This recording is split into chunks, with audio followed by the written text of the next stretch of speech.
My name is Keith Baudin, and I'm working for Concho Oil and Gas. Outstanding, and thank you for joining the program here today. Now, quickly, let's get a nice update on the oil and gas industry. You mentioned it's slowed down a little bit there in Louisiana. Yeah, Louisiana has some issues with our oil and gas industry. The rest of the country is picking up. The recent drop in oil prices didn't help anything, but in general, the oil and gas industry is picking up in Texas, Colorado, Oklahoma. In the Dakotas, things are picking up there, but Louisiana is pretty much dead in the water. And one of the main reasons for that is the political atmosphere that we're suffering through in Louisiana right now. Well, I'd like to talk about that in just a minute, and I can understand what you're talking about. Up in North Dakota, where the Baudin is, you go across the border to Montana, and there's hardly any drilling at all. Now, so I know exactly what you mean by the political sides of things, because, an imaginary line can be the difference between whether you drill or not. And I know you guys have some different shale plays down there. What is down? Is it the Haynesville that's down in Louisiana? We have the Haynesville that's up in the northwest corner Yep. of the state, but we also have the Austin Chalk that runs pretty much through the center of the state, comes in through Texas, right in basically almost the center of the state, and goes across into Mississippi. That's all, plays that can be horizontally drilled. Everything up in the Haynesville are horizontal wells, and they're mostly gas wells. But the Austin Chalk is a combination of oil and gas. Okay, and then one more update from you before we get into the powder keg of the political issues that are going on. Lake Charles and just kind of that area, there's a lot of infrastructure, or there is projected to be a lot of big projects happening down there in that Lake Charles area in the petrochemical side of the oil and gas industry. Are you familiar with that at all? Is that still happening? Is the political side of things disrupting these things? I'd imagine it's in the news down there quite a bit as far as when they announced the billion-dollar projects last year. Are those still happening, or is there anything to report from there? There's some the LPG, the liquefied petroleum gas processing and shipping terminals that are being built south of Lake Charles and along the Gulf Coast. Those projects seem to be progressing as planned, but we have some of the refineries all along the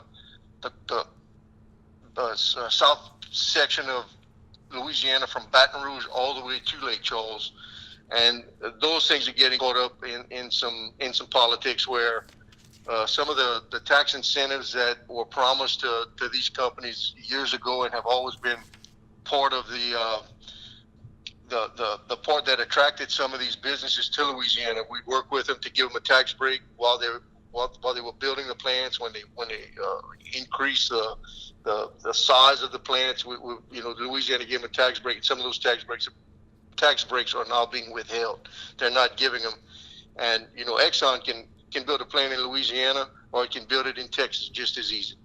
And they don't need to have it here, and that's what the governor doesn't understand. It's interesting, and you brought up the refinery part. Up in North Dakota, the same thing. They've gone through, I want to say, close to 2 years of legal battles just to validate, and they're correct every single time, but the state and the political just hoopla law that happens is to, I talked to William Prentice, the CEO of Meridian Energy Group, about a month ago, and he said the new normal is attorneys when it comes to refineries. He goes, you got to spend a year in court before you can even get to the next leg of a permit. It sounds like you guys are experiencing that down there too, huh? Well, our governor, our current governor, is a former trial lawyer, and when he took office, he pretty much unleashed the Trial Lawyers Association on business and industry in Louisiana, and the biggest business and industry in Louisiana at the time was the oil and gas industry. So, they're having their effects. I live in South Central Louisiana, the oil field in general has just gone through 3 years of one of the worst busts that the oil field has seen in recent history. And the oil and gas, the trial lawyers are still attacking the industry. The industry's already down, and they're making it worse. And you drive along any highway in South Louisiana, or Interstate 10, the major thoroughfares, where 3, 4, 5 years ago you used to see help wanted on billboards. You saw billboards all over with companies advertising that they needed people. They were looking for help. Now all you see on billboards these days are advertising for lawyers, and it's a pretty sad situation. Well, and really, you're bringing up one of the issues when it comes to what's going on in the oil and gas world right now. Is I know and let's just transition right into your political stuff, because I do believe this is part of it, which is when you start involving attorneys and you start involving regulations and politics, it creates uncertainty in the industry. And when you have uncertainty in the industry, people have a hard time investing. Shareholders get nervous. People don't want to necessarily go out and start new major projects in certain shale plays until some of that uncertainty goes away. Is that kind of a central theme down there in Louisiana with what you're talking about with some of the political powder kegs? Absolutely. I mean, nothing happens, and this is in business in general, not just the oil and gas business, but nothing happens until the bean counters get to look at everything and make a final decision. And if you're going to look at drilling a well in Louisiana, or you can go 50 miles to the west into Texas, and you have, a 30-40% less risk involved in drilling a well in Texas, you're going to drill it in Texas before you come into Louisiana. Louisiana is, we're fighting the legacy lawsuits. The severance tax that operators pay in Texas, in Louisiana, is 12.7%, where you cross the border into Texas and you're paying 3.4%. We have to have a level playing field to even start attracting our oil and gas companies back. And then you carry this thing one step further. You can look at Toyota or Ford or Carrier air conditioners or any of these major corporations that, if they're going to consider building a new plant, do you think they're going to build it in a plant where the political atmosphere is sue industry, or work with industry to attract business? We're just shooting ourselves in the foot. So this 12.7% compared to, was it 3.4 or something like that? That's correct. Okay, so that's correct. Is that like a oil gas production extraction tax? Is that kind of the idea? Correct. Okay. That's correct. It's an extraction tax. Anything that's extracted from the state of Louisiana, they pay a tax per barrel, 12.7% here in Louisiana. They have the same tax in Texas, but they pay 3.4%. Just like the legacy lawsuits. Legacy lawsuits are lawsuits that they can go back and sue the operator of a well from today till when it was originally drilled. They can go back and sue for millions of dollars and just sue everybody that had any type of ownership in that well from the time it was drilled to the current day. Keith Baudin is our guest. We're talking about some of the differences, quite honestly, between Louisiana's political climate and neighboring states of Texas and, well, Texas is the example we're talking about. Is this the same issue with Arkansas and is there? Well, I can't imagine there's much in Mississippi. The Tuscaloosa, that's too muddy to frack right now. I mean, you got to get the $90 to frack there. But is there any activity in Arkansas in terms of, that's a neighboring state, isn't it? Yeah, Arkansas. Louisiana and Texas are the two big producers down here. Right. You're going to have some drilling in Mississippi, a slight bit in Alabama, and even some in Florida. But I'm comparing our state, Louisiana, that I'm familiar with, to Texas, our neighboring state that has the same type of economy. And even Oklahoma, I could imagine, could get thrown into the mix because that's just one more adjacent over. So, well, let me ask you in a nutshell, what's the 12.7 all about? I mean, that's a pretty high tax. Yeah, and that's just the tax. And you know, at 12.7, when all companies are getting $100 a barrel, they tend not to worry about a tax like that. But now you're talking about uh, $40 to $50 a barrel oil, and every penny counts. You know, and you know, the difference between 12.7 and 3.4 will make an operator decide to drill in Texas over Louisiana all day long. Well, without a doubt. So what needs to be done? I mean, how can something like that be lowered? I guess is it like in North Dakota, for example, they've got an extraction tax and then a production tax, and so it's two different taxes that get melded into one, and so they're at 11.5%, but it's 5 and 6.5. So they've got different ways that they can play with different taxes, and then they've got a trigger tax on top of that. So how is that 12%, 13%, 12.7%? Is that just goes into the general fund, or does that go into different places? Well, It's a pretty high tax, is what I'm getting at. Louisiana's funding project. There's a lot of dedicated funding that there's really no way to change unless you change it through a constitutional convention. But the severance tax, it goes into the general fund, and then it's allocated from there to the different budgetary needs. The tax, it can be lowered, just with a constitutional, with a, not a constitutional convention, I'm sorry, but just with a bill through the legislature. Sure. And it, but Louisiana doesn't have enough business people, and especially oil people, in the legislature right now. And that's one of the main reasons I'm running. We need a voice to protect the business and the industry, and especially the oil and gas industry in the legislature in Louisiana. Oh, now tell me about what are you running for? I'm running for state representative. When's that election? That's going to be October 12th, 2019, the end of this year. Oh, no kid. You got an early start, man. If you're already out beating the doorways down and campaigning. Well, I have to start early, because I've never run for political office before.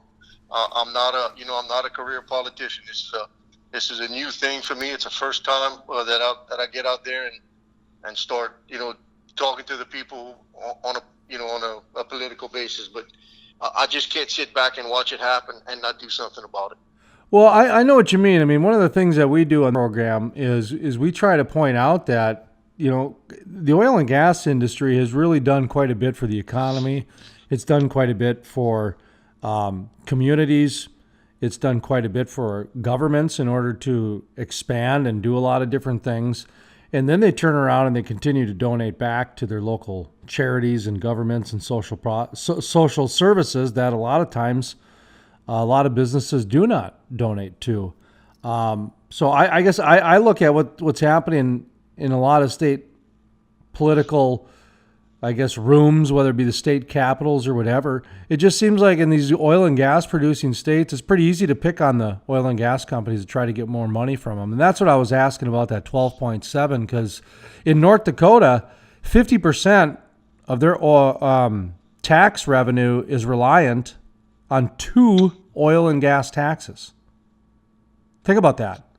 Yep. 50% of their state budget is now reliant. Almost as bad as Saudi Arabia. It's what's that? I said that's almost as bad as Saudi Arabia. Saudi Arabia, almost 90% of their economy is based off of oil and gas. I never thought of that. Well, in North Dakota, they've got kind of the Hatfield-McCoy East versus West because of ag and energy, and then this living down in your part of the country, when there's a boom bust stuff going on, oil gets forgot about. Yeah. Because it's a ghost town. Midland, Texas, and some of these places that when it's not oil activity, there's not a lot going on. There's just not. And so when things are percolating, it seems like it's easy to pick on the oil and gas companies to get more money from them. But at the end of the day, I do think it comes down to numbers, and when you try to play chicken with the oil and gas companies, they still got to adhere to their shareholders. So Yep. there's like not it's a game of numbers, not a game of chicken, I guess. Yep. Yeah. So okay. So do you have a plan then? I guess for trying to lower some of the taxes, or what are you trying to get out to the energy industry if you're running? Have you got a platform yet? Is it too early or? Well, no, my main deal is the legacy lawsuits. That's the number one deal that I wanna get changed. The legacy lawsuits, like I was saying earlier, right now there's no limit. There's no limit on the settlements that they can sue for.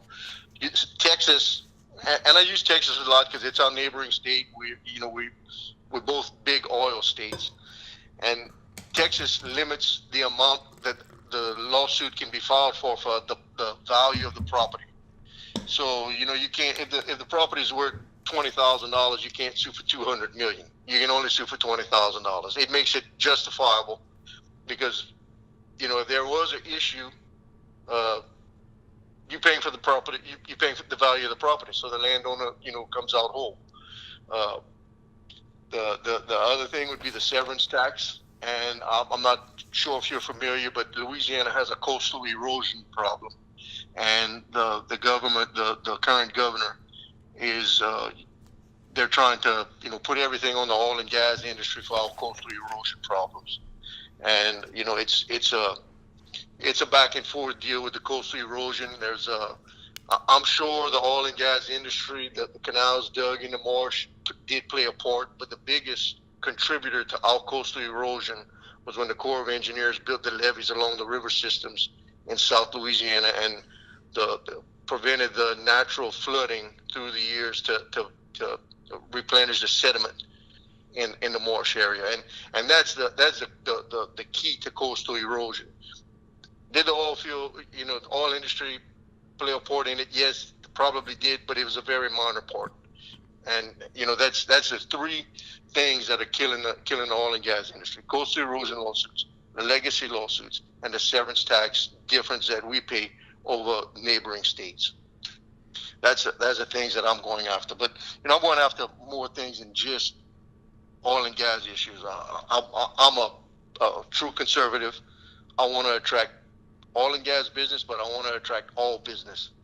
But we're set up to deal with the oil and gas industry now, and that's what we need to get back going and get our people back to work. Well, I tell you the thing I'd like, as long as we're talking a little politics here, which that's normally not my forte. I've covered it for about 25 years, but we usually don't talk too much of it. But this is good because what I'd like to, I guess, mention to you, the thing that attracts me about the oil and gas industry is it's one of the last forms of capitalism left. And what I mean by that is true capitalism, the type that rewards you for hard labor, the type that rewards you for honest labor, the type that is perfectly okay with giving back to your local community, to your churches, to your nonprofits as part of their day-to-day operations, and not just do it to try to please a marketing plan, et cetera, et cetera. The oil and gas industry, it's one of the few industries left where the CEO has to talk to the roughnecks. They just do. They've got to constantly have a communication chain of command up and down the line. So I guess that's the thing that attracted me about the oil and gas industry. And I'd like to see those values, I guess, instilled into other areas, including government. It'd be nice to see some of those honest values brought into government. Do you know what I'm talking about, or am I crazy? Absolutely. Can you bring that into politics at all, or is that just dead in the water? Well, I think that might be a lofty issue, a lofty goal. Okay, but build the bridge to the moon. It'd be easier. I'm a 30-year oil and gas man. Before that, I worked in the family business. But 30 years ago, I got into the oil field, and I never looked back. I never regretted it. There were some days that I didn't want to get up and get out of bed and go to work, but I did.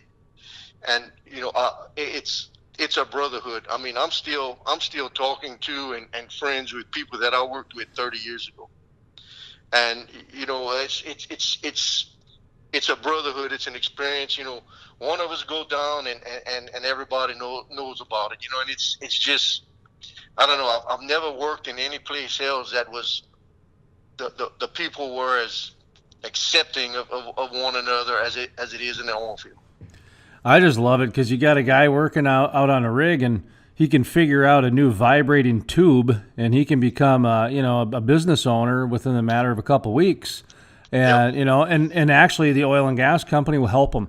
They'll, instead of trying to keep them down or trying to, no, it's actually going to help them make more money. It's going to help this guy Yep. make more money, and it's going to help the local community. I don't know. I guess as an entrepreneur, it's just you see it right away and you really appreciate it a little bit. But so okay, you're obviously a friend to oil and gas in your campaign. Are there other industries, I guess, in Louisiana that you're kind of looking that you're going to be a strong supporter of, whether it be tourism or whether it be I don't know. Is there agriculture in Louisiana? Oh yeah, there's I would say the oil and gas industry has always been the backbone of Louisiana's economy, or as long as I've been around. And agriculture plays an extremely big role as well.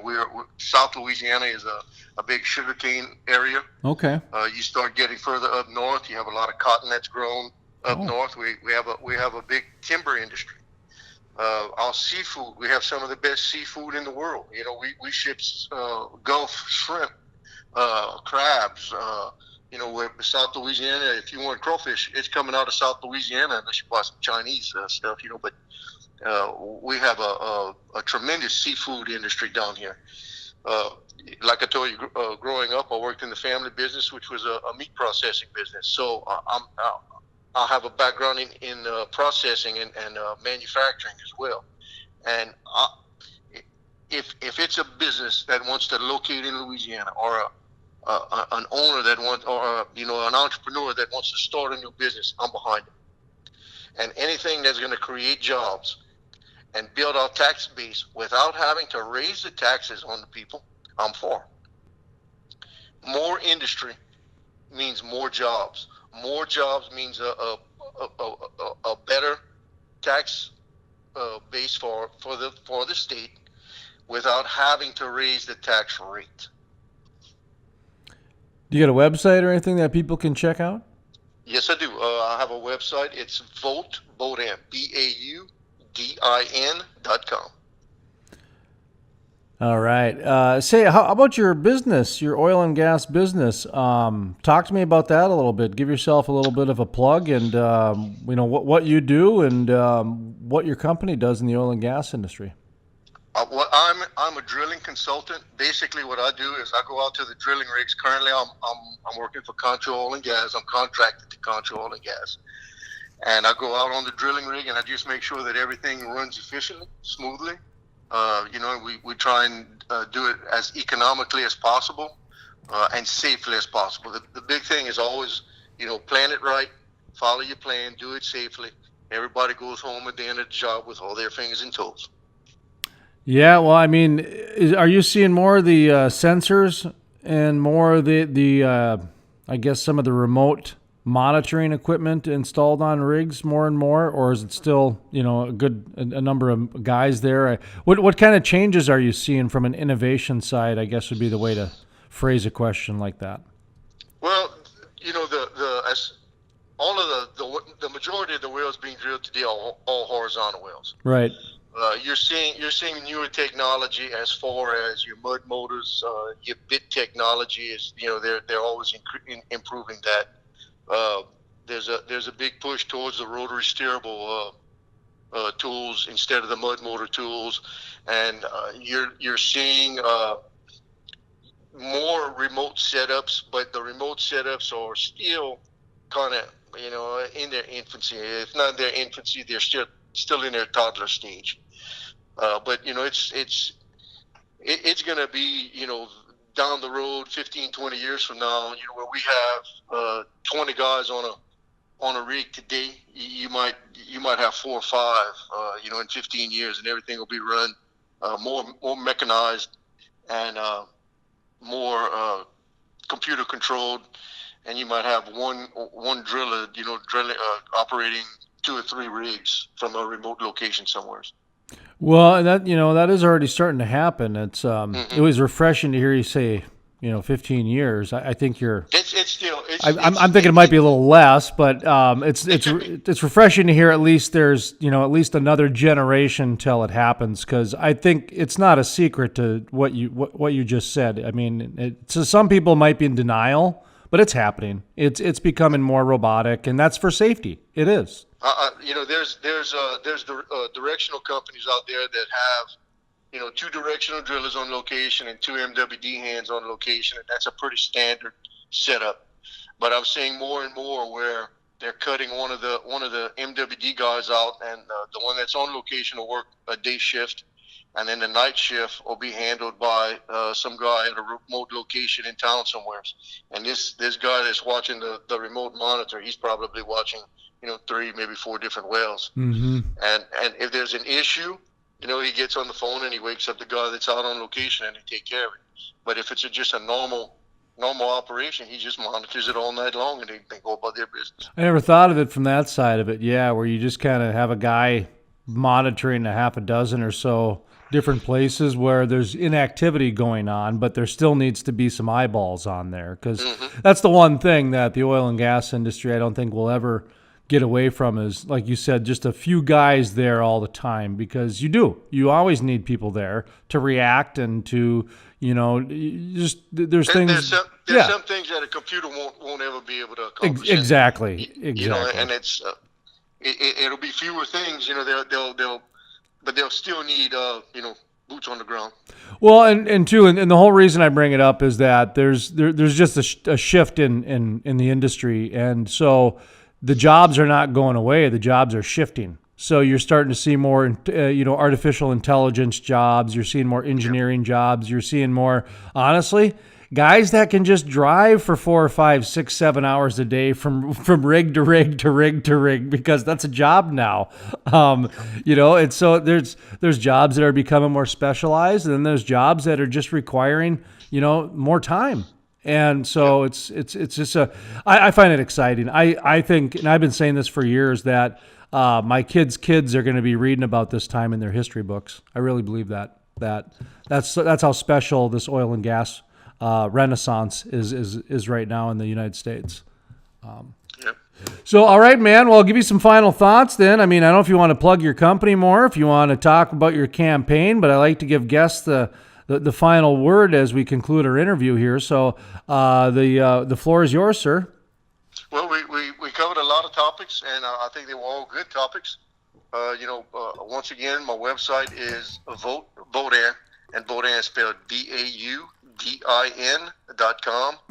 And I am a true conservative, constitutional and fiscal conservative, and I will do anything to help any business in Louisiana to grow and prosper, and do anything possible to attract new business to the state. Because my goal is to get the people in Louisiana jobs, good paying jobs, that they can make careers out of, that they can feed their families and live, normal, happy lives.